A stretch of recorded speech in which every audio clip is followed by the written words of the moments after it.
Ya, karena angka 4 adalah inti dari review kali ini, maka saya akan memberikan 4 film MCU terbaik semenjak Avengers Endgame.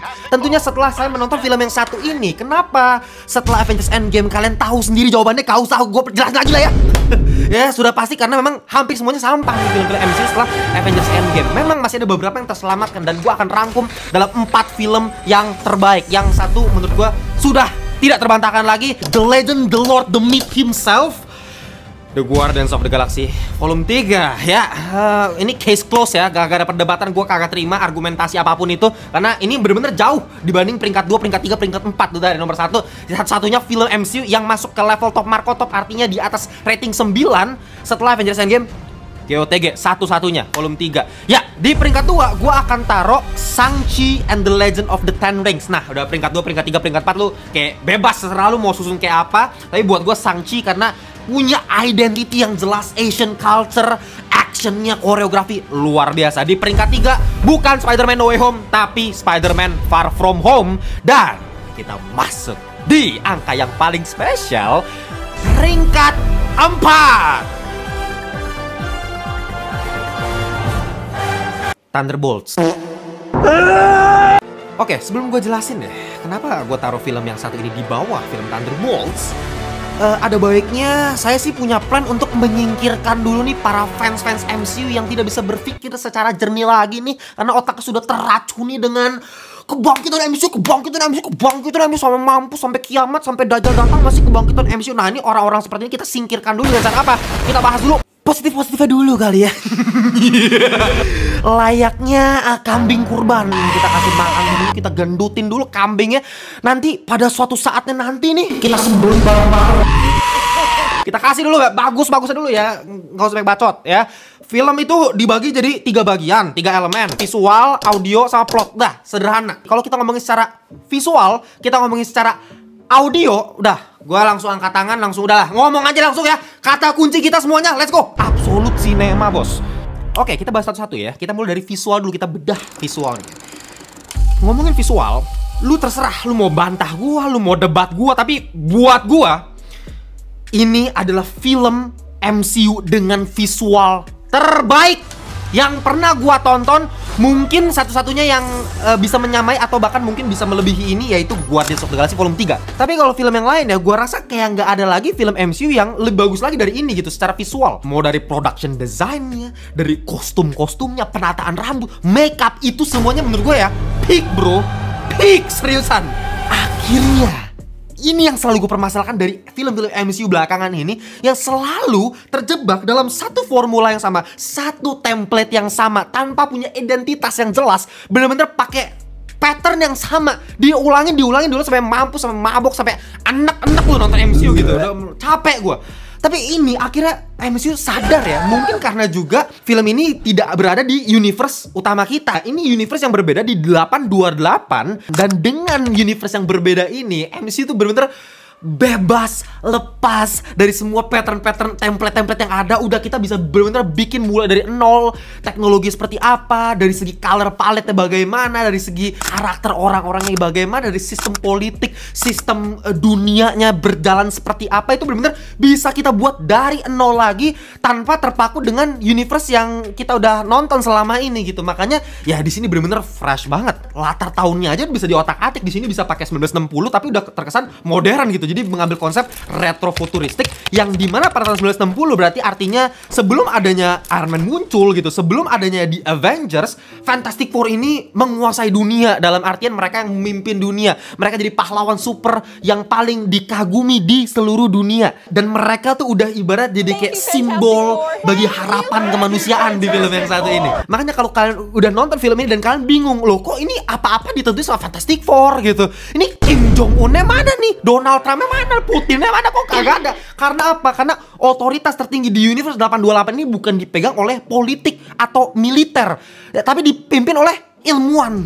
Karena apa? Karena ya seperti yang sutradara bilang, si Matt Shakman, dia bilang film ini terinspirasi dari era abad pertengahan modern, zaman science optimism, dimana manusia itu bener-bener percaya, bener-bener optimis kalau ilmu pengetahuan akan membawa mereka ke masa yang jauh lebih damai, dan seluruh manusia itu percaya kalau science itu merupakan fondasi dari kemajuan dan moralitas. Dan ini bukan ngadi-ngadi ya, ini zaman beneran nih. Jadi memang era 60-an tuh eranya science optimism, ditandai dengan adanya space race, di sini juga dijelasin gitu. Bahkan kalau misal di dunia asli kita di tahun 1960-an tuh muncul tuh seri-seri kayak Star Trek yang bener-bener menginspirasi film-film science fiction puluhan tahun berikutnya. Bahkan komik pertamanya Fantastic Four seinget gue yang karya Jack Kirby itu 1961 kalau nggak salah rilis pertama kali. Jadi memang 60-an ini sangat-sangat identik dengan science optimism. Dan di film ini itu diinterpretasikan lewat visual storytelling ya. Oke, kita sekarang ngomongin color grading, color palette. Color palette-nya aja itu bener-bener warna-warna pastel, orange, biru yang memang sangat-sangat terinspirasi lewat era science optimism, dimana kalau kalian tahu ya, salah satu wahana yang namanya Tomorrowland itu ada di Disneyland. Pertama kali dibangun 1955 sama Walt Disney. Walt Disney itu punya visi masa depan akan cerah dan damai karena apa? Karena science. Jadi Walt Disney juga sangat-sangat percaya sama science di masa itu. Makanya Tomorrowland itu benar-benar dibikin warnanya penuh pengharapan dengan color psychology. Kalau kalian pernah belajar ya warnanya kalau misalnya hangat ya kita akan ikut optimis gitu. Kalau misalnya gelap ya kita akan ikut pesimis, ya kan? Kalau misalnya makanan juga sama, kalau warna merah bikin kita selera gitu, kalau warna biru bikin kita lebih aman. Itu ada color psychology-nya. Makanya kalau di Tomorrowland tuh dari masa zaman 1955 tuh bener-bener ya itu warnanya beige, hangat, biru muda, terang, bright. Ya semuanya kayak bakal damai gitu dengan adanya ilmu pengetahuan ini. Meskipun ya pada akhirnya kita tahu sendiri science optimism ini tidak bertahan lama karena ya pada akhirnya semua malah kecewa sama science gitu. Makanya di era setelahnya, era 80-an misalnya ya, mulailah muncul film-film seperti Blade Runner lah, film-film Akira atau The Matrix yang menceritakan manusia dijajah, diperalat sama AI gitu. Karena kondisi udah berbalik nih. Manusia yang tadinya sangat percaya terhadap teknologi sekarang malah wah ini pesimis nih. Wah teknologi bisa menghancurkan kita gitu. Makanya warna-warna, nah ini secara color psychology berubah juga kan. Kalau misalnya kayak Blade Runner lu bisa lihat The Matrix itu semua gelap gitu, kontrasnya tinggi, saturasi tinggi, neon gitu. Itu color psychology. Ya itu era yang berbeda. Makanya kalau di film ini Fantastic Four mengikuti science optimism ini itu menggunakan warna yang lebih penuh optimisme gitu. Dan Matt Shakman juga kalau nggak salah pernah bilang dia juga salah satunya terinspirasi lewat filmnya Stanley Kubrick ya, 2001 A Space Odyssey yang juga sama gitu, menggunakan banyak praktikal dengan warna yang vibrant sekali gitu, penuh tekstur. Dan ya di sini juga praktikal efeknya gila-gilaan bro. Jadi nggak cuman CGI-nya yang bagus, tapi praktikal efeknya bahkan dari Galactusnya pun itu ada kostumnya. Gue juga anjing, gue kira ini CGI full ya, ternyata ada kostumnya juga. Bahkan dari segi penataan kota, pakai miniatur, semuanya tuh bener-bener dibuat serealistik mungkin. Bagaimana cara penonton itu dibuat merasakan retro perspektif. Apa sih retro perspektif bang? Artinya bagaimana kita melihat masa depan dari perspektif masa lalu, retro gitu kan. Nah kita melihat dari perspektif 1960 mobilnya masih jadul tapi bisa terbang gitu kan. Pewarnaannya masih pastel, nggak kayak zaman sekarang, tapi teknologi canggih. Bener-bener semua itu satu visi, satu identitas gitu. Pemilihan lensanya pakai lensa vintage tuh, bayangin pakai lensa vintage lagi supaya lebih natural kelihatan dari segi pewarnaannya nggak kerasa clean kayak kamera digital modern gitu. Jadi kerasa lebih organik. Cuman satu sih sebenarnya yang agak gua sayangkan, rambutnya Sue Storm. Ya kalau perhatiin, lihat masyarakatnya ya, itu bener-bener kostumnya, tasnya, aksesoris itu bener-bener 60-an banget. Semuanya bener, penataan rambutnya semua bener.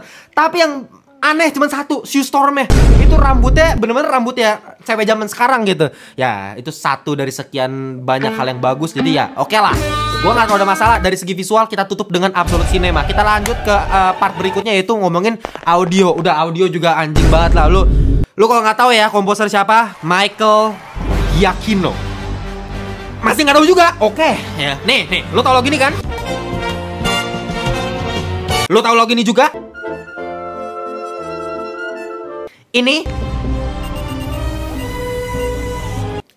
Les rêves des amoureux. Bahkan ini. Film-film Pixar itu literally semua bisa hidup karena nih orang gitu loh. Dan di film ini kembali lagi dia membuktikan sesuai dengan satu visi dari film Fantastic Four ini, retro perspektif. Kita bener-bener bisa melihat masa depan lewat masa lalu dengan mendengarkan musik film Fantastic Four ini gitu. Bener-bener mencerminkan energi, spirit, semangat dari science optimism yang tadi gue udah jelasin tadi. Dan kalau kalian perhatiin, mendengarkan musiknya lebih jelas lagi, kalian akan melihat ada motif 4 nada yang selaras dengan kata-kata Fantastic Four. Oke, mungkin kalian paham, kalian cuman denger pas bagian terakhir itu choir ya kan, ini pakai choir juga gila. Orkestra besar pakai choir, ada elektroniknya. Bener-bener retro perspektif gitu. Ya kan choir kan ada yang ngomongnya Fantastic Four, 4 nada kan. Tapi kalau kalian perhatiin nada-nada sebelumnya, itu kalau kalian ingat ya, nada rendahnya tuh kan kayak gini ya. Pam pam pam pam pam pam pam pam pam pam pam pam pam 4. Nada tingginya nggak kalah 4 nada juga, bos. Pam pam pam pam pam pam pam pam pam pam pam pam.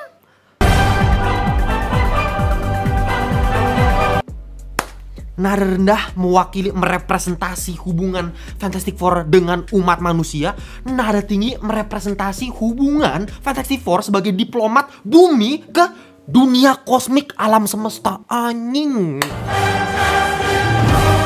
Dan kalau kalian bingung itu suara pam pam pam pam itu dari mana? Itu choir, paduan suara. Gila, keren bener. Gua sumpah ya, ini bukan salah satu, bahkan apakah ini musik terbaik dari seluruh film MCU yang pernah gua tonton gitu. Bahkan main theme Avengers-nya Alan Silvestri ya, menurut gua ya ikonik, memang jelas itu lebih ikonik. Tapi dari segi musik ya, dari segi seni, menurut gua ini yang terbaik loh. Gila men. Tapi yang jadi pertanyaan, lagi-lagi yang jadi pertanyaan adalah, gimana kalau misalnya musiknya tidak sebagus ini? Meskipun dari visual dan audio ini absolut cinema, tapi kita masih punya satu elemen dalam film, dan menurut gua justru ini yang paling penting, yaitu apa? Plot sampai mampus. Gua nonton film MCU kagak ada bener-benernya ini masalah plot. Selalu penyakit MCU dari dulu. Tapi gue ngomong kayak gini bukan artinya film ini secara plot lebih jelek dibandingkan yang sebelumnya gue bully kayak Marvels, anjing Marvels. Udahlah, itu gak usah diomongin. Gue aja sampai lupa ceritanya kayak apa. Lupa lo gue, nama villainnya siapa itu yang cewek itu, gue lupa gue pokoknya, gak jelas anjing. Marvels atau Quantumania lah gitu, Deadpool and Wolverine yang gue kritik main gak jelas, cuma ngantin fanservice. Ya ini jelas lebih baik daripada film-film tadi, gue akuin. Dan terutama juga karena identitasnya, lagi-lagi menurut gue konsep itu yang paling penting. Belakangan MC tuh kagak punya konsep, yang penting hadirin si A, hadirin si B, hadirin si C, jadi dah tuh barang tuh, jadi tuh No Way Home gitu. Yang orang puji-puji. Dan film ini menurut gue dari awal tuh udah menurut gue sangat menarik gitu. Udah ngeset gitu, penonton udah diset kalau misalnya oke, tema film ini adalah kekeluargaan, that's it. Dengan dikasih lihat Sue Storm hamil gitu, akan punya bayi gitu, akan ketambahan satu anggota keluarga lagi nih, Fantastic Four. Itu udah ngeset keseluruhan cerita, bahkan sampai akhir pun inti ceritanya adalah mengenai si bayi. Tapi masalah muncul ketika Sue Storm sebagai seorang diplomat global yang dipercayakan oleh masyarakat dunia sebagai figur moral tertinggi nih ibaratnya, tapi secara kontroversial lebih memilih naluri personalnya sebagai seorang ibu dibandingkan etika universal yang harusnya sebagai diplomat global nih harusnya dimengerti konsep utilitarian. Utilitarian ini adalah sebuah konsep di mana tindakan yang dianggap etis itu adalah tindakan yang menghasilkan kebaikan terbesar untuk jumlah terbesar pula. Dalam hal ini, ketika Sue Storm ini dihadapkan oleh sebuah dilema, sebuah pilihan antara menyelamatkan anaknya atau miliaran manusia lainnya. Karena kenapa? Si Galactus itu pengen ngambil Franklin Richard supaya menghilangkan rasa laparnya terhadap makan planet ini gitu. Dan sebagai gantinya dia akan mengampuni bumi. Jadi dia nggak jadi makan bumi, karena dia diceritakan di sini kayak konflik utamanya adalah si Galactus ini pengen melahap bumi nih, pengen menghancurkan bumi. Nah, apakah ini bermasalah secara naratif? Enggak juga, malah lebih bagus menurut gue. Gue suka banget dari awal film kan bener-bener kayak kita 20 atau sampai 30 menit bener-bener kagak ada apa-apa. Lempeng aja bener-bener, ya udah diceritain eksposisi banyak gitu. Karena ya buat orang awam mungkin yang nggak pernah nonton Fantastic Four, nggak ngerti apa-apa, ya dijelasin dari awal gitu. Bagus, rapi, tapi memang belum ada konflik apa-apa. Jadi lempeng-lempeng aja. Tapi ketika ketika ada konflik ini gitu, ada sebuah dilema moral yang harus dipilih oleh seorang Sue Storm, disinilah keasikan dimulai. Yang dimana ini harusnya menjadi sebuah potensi yang begitu luar biasa, yang bisa menunjukkan sesempurna-sempurnanya sosok Sue Storm sebagai seorang pemimpin. Ya dia hanyalah manusia biasa yang tidak luput dari rasa egois gitu, rasa bias karena cinta terhadap anaknya, makanya dia memilih anaknya dibandingkan memilih manusia. Itu kan sebenarnya konflik yang asik banget kalau mau dieksplorasi. Tapi yang jadi masalah, potensi yang luar biasa tadi nih ya, premis ini nih, dilema moral ini, bukannya dijadikan momen kejatuhan, tapi malah dijadikan momen heroik. Apa-apa nih? Lu bayangin deh, seluruh dunia udah mengkritik keputusan si Reed Richards sama Sue Storm karena dia lebih milih anak mereka dibandingkan miliaran manusia lainnya. Oke, dikritik udah normal ya. Semua orang maki-maki, semua marah-marah. Normal. Demo depan Baxter Building gitu kan.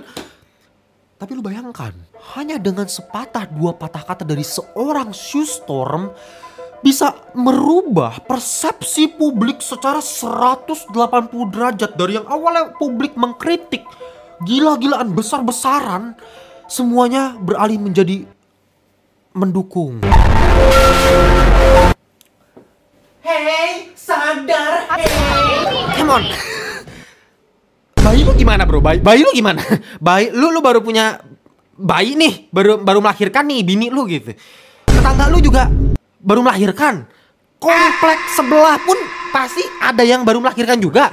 Dan kalau kita ngomongin nih, gue udah coba cari tahu, ternyata dalam sehari itu di dunia itu ada 400.000 bayi yang lahir. Dan 400.000 bayi tersebut sekarang jadi punya kemungkinan 50%, bahkan lebih dari 50% mati dimakan sama Galactus. Dan hebatnya, amazingnya dia, amazing, tidak ada satupun yang diperlihatkan dari masyarakat ratusan orang di depan Baxter Building lagi demo ini gitu yang tidak setuju atau marah terhadap perkataannya Sue Storm ketika dia ngomong kayak, oke, kita selamatkan semua orang dan kita selamatkan bayi kita akan coba gitu. Kayak, kalau gua ya bos, kalau gua ada di depannya si Sue Storm lagi pidato nih, dia ngomong, oh saya tidak akan mengorbankan anak saya untuk anak-anak kalian gitu kan.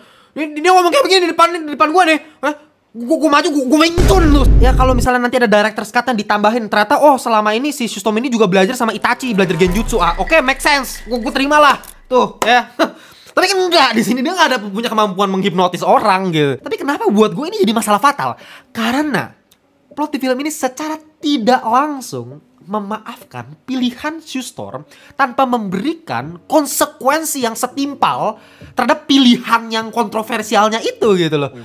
Jadi dimaafkan, diberikan semacam plot device, jalan pintas untuk menuju plot yang absurd, yang tidak masuk akal sama sekali. Contohnya minato menghiraisi no jutsu bumi. Bro, sejago-jagonya Yondai Mehokage, si Minato Namikaze, dia nggak bisa bro hiraisi no jutsu bumi bro. Ya, saya sudah bisa memprediksi saat ini juga pasti akan ada langsung baik yang tulis di kolom komentar nih. Bang, lu nggak ngerti aja nih Marvel, lu nggak pernah baca komik ya, ketahuan nih bang. Lu orang ada Reed Richards, manusia terpintar, terjenius di muka bumi. Ya semuanya jadi mungkin aja lah bang. Apalagi di sini emang dunianya udah secanggih itu, teknologi udah berkembang lebih pesat, lu nggak bakal bisa bayangkan kan. Ya teleportasi bumi ya bisa aja. Lagi-lagi betul, perkataan kalian betul, saya tidak ngedinai sama sekali, masuk akal. Tapi ini sama aja kayak misalnya gue nih ya, gue ngomong kayak gini, Batman bisa mengalahkan Justice League buat gue. Wonder Woman dewa, Superman dewa gitu kan, dikalahin semua. Ya Green Lantern dikalahin semua sama Batman. Kenapa? Karena Batman kalau misalnya punya preparation time, dia adalah yang paling jenius, dia bisa mengantisipasi semua gerakannya Justice League. Masuk akal? Masuk akal, bener. Tapi caranya bagaimana? Kalau misalnya kayak cara tolol tiba-tiba Batman menang lawan Justice League, gue juga maki-maki tuh film gitu. Lagi-lagi caranya pakai cara murahan atau cara mahal gitu loh. Logika ya semuanya bisa aja bisa dibikin-bikin gitu loh. Sebagai pengarang cerita ya gue bisa aja pakai plot device, lagi-lagi pakai plot device. Reed Richards pinter, teknologi di 828 udah maju, ya udah bisa-bisa aja nih kita teleport. Bisa, tapi teleportasi bumi, come on. We should take Bikini Bottom and push it somewhere else. Atau Sue Storm misalnya di akhir jadi OP, jadi overpower. Make sense gak? Make sense. Kalau udah baca komik Marvel, make sense. Emang dia OP itu si Sue Storm. Apalagi di sini diperlihatkan sebagai seorang ibu, naluri ibunya gitu, sifat protektifnya dikombinasikan dengan adrenalin, wah gitu. Make sense banget gitu. Jadi kayak secara plot lagi-lagi bukan kayak nggak masuk akal. Apa nih kok kayak gini? Enggak, make sense gitu. Tapi lagi-lagi ini cara murah atau cara mahal gitu. Kalau cara yang seperti yang ada di film ini, bocil tetangga gua yang tiap hari kerjaannya main Roblox itu bisa bikin cerita kayak begini. Gitu. Lagi-lagi gimana ya? Bukannya gue menghina film ini, lagi-lagi ya oke, bisa dinikmatin. Bukan yang kayak busuk, bukan yang kayak sampah. Tapi gua rasa potensinya itu sebenarnya luar biasa. Kita ngomongin potensi, film Fantastic Four gue yakin bisa lebih bagus kalau penulisannya lebih bagus, kalau si penulisan lebih jenius. Cuman memang ya gua harus akuin juga, menulis villain yang memang salah satu yang paling kuat, Galactus, di film ini, itu aja udah menurut gue beban ya. Kalau gue disuruh nulis film Fantastic Four, mati kutu gue juga paling kayak begini-begini juga. Pada akhirnya gue buatnya begini-begini juga gitu. Cerita yang ya udah jalan pintas aja, plot device aja gitu.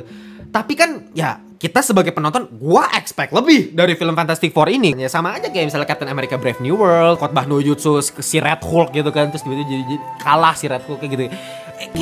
Make sense juga kok gitu kalau dipikir-pikir. Ya memang si Red Hulk, si Thunderbolt Ross ini memang punya masalah, dia punya masalah batin, pergulatan emosi dalam tubuhnya, jadi bisa dimanfaatkan gitu sama si Sam Wilson. Make sense. Tapi plot mahal atau plot murah gitu loh, ya kan? Atau Thunderbolts kemarin, ya emang film yang ngomongin mental health kok. Jadi di akhir dengan the power of friendship moment gitu kan. Terus Sentry dikalahkan gitu. Make sense aja gitu, nggak masalah. Tapi plot murah atau plot mahal gitu, itu masalahnya. Dan konsekuensinya apa? Imbas dari tiba-tiba masyarakat dibuat kayak segampang itu nurut sama si Sue Storm. Akhirnya kita meremehkan sosok Galactus yang harusnya menjadi salah satu makhluk yang mengerikan di sepanjang franchise kita tonton ini. Man, kayaknya dari semua makhluk yang pernah muncul di MCU ini top 3 yang paling OP harusnya gitu loh, ya kan? Harusnya kita setakut itu sama Galactus, tapi bukan itu yang kita rasakan gitu. Kita malah jadi ngerasa kayak Galactus ini culun benar gitu loh. Karena lagi-lagi ini ngomongin psikologi manusia ya. Di awal kita udah ngerasa, oke, masyarakat segampang itu dikasih plot device untuk berubah, untuk menyelesaikan permasalahan. Ya Galactus juga pasti bakal dikasih plot device supaya dia bisa kalah. Gampang, selesai gitu. Jadi kita nggak bakal mikir yang kayak, wah ini bakal kayak gimana ya? Gue bakal bingung nih galangin Galactus. Enggak, gue udah peduli setan, bullshit lah. Udah lah, pasti paling ntar pada akhirnya begini gitu. Kita bak jadinya kan. Dan apa konsekuensi berikutnya? Rasa. Ini ngomongin rasa, emosi, hambar, bland. Gue nggak ada rasa. Nggak ada rasa lucu ya ada loh, oke lah, beberapa asik gitu ada. Tapi rasa nangis, emosi nggak ada gitu. Rasa marah sama karakter tertentu nggak ada gitu. Silver Surfer, apakah gue bisa empati sama karakter? Nggak juga gitu. Ya udah, bagus, oke. Nggak ada yang gini loh. Bahkan Thunderbolts, makanya gue bilang Thunderbolts lebih bagus. Kenapa? Oke, visual, audio jelas ini lebih bagus ya. Tapi Thunderbolts penulisan karakternya, gimana ngembangin karakter satu-satu itu jauh lebih bagus menurut gua.